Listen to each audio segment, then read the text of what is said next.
Well, today something happened that I feared happening.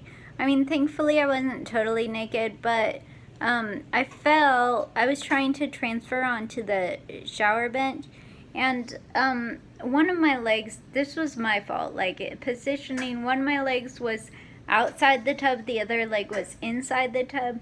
My right leg, which was the one that was outside of the tub, started spasming like the left leg was inside. I was sitting on the edge of the tub. Okay, so long story short, my feet were like over, like under, my one foot was under the wheelchair. I kept trying to get my butt onto the shower chair. My back and stuff was basically on the shower chair. And then my spasms and stuff, my left leg eventually lifted itself outside of the bathtub. Both my legs, okay, so here's my legs. Now they're out. Whoops. No, the other way. Now they're out here, okay? My butt is up there where my knuckles are.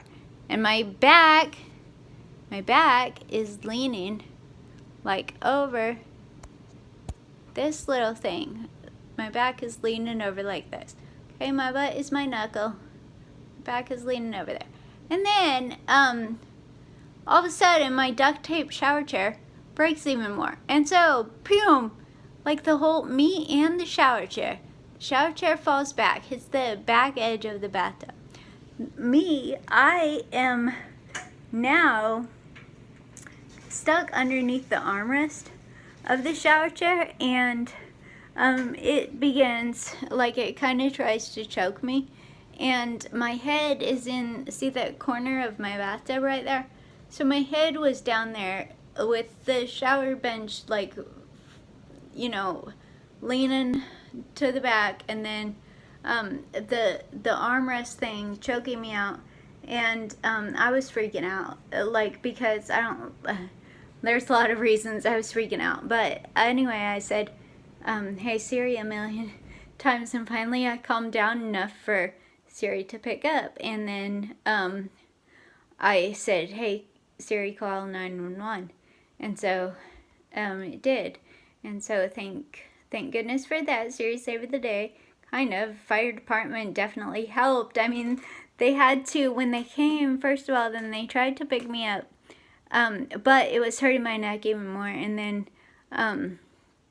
they ended up having to lift the whole shower chair out with me on it.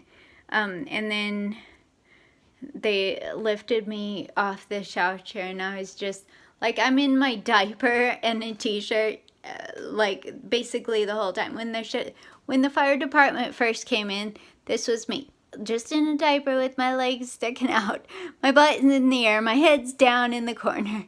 It's like, what? But oh well, all I could do was use Siri to call. And so I'm just glad that worked. I'm glad they made it here. They rescued me. I'm safe. Everything's fine. But I think that from now on, like, I don't know from now on forever, but for now I'm just thinking that I'm gonna wait until I have someone in the house, the apartment, like either my aide or my neighbor or friend or something.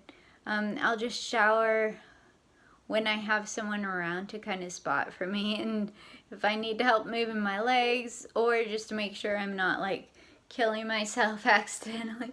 Like it was so scary. I was crying so hard. I was panicked because I have kind of like a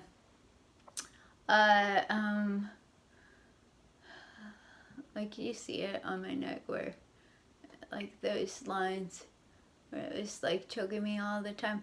But I had a previous relationship where I was choked, and I think that I have some PTSD from that. It wasn't like any kind of good experience. It was just like out of anger, choking someone, and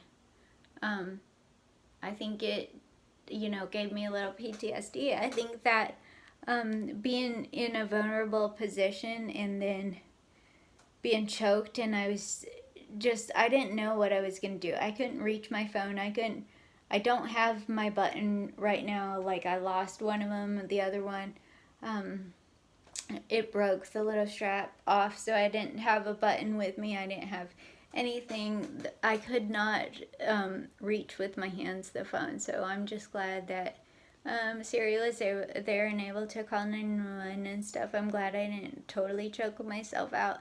I'm glad that everything worked out. I'm glad the fire department gave everything. It's great. So, you know, that's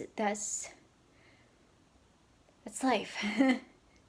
So, okay, there's my torture chamber, and now I'm gonna brush my teeth and go to bed. Bye, guys.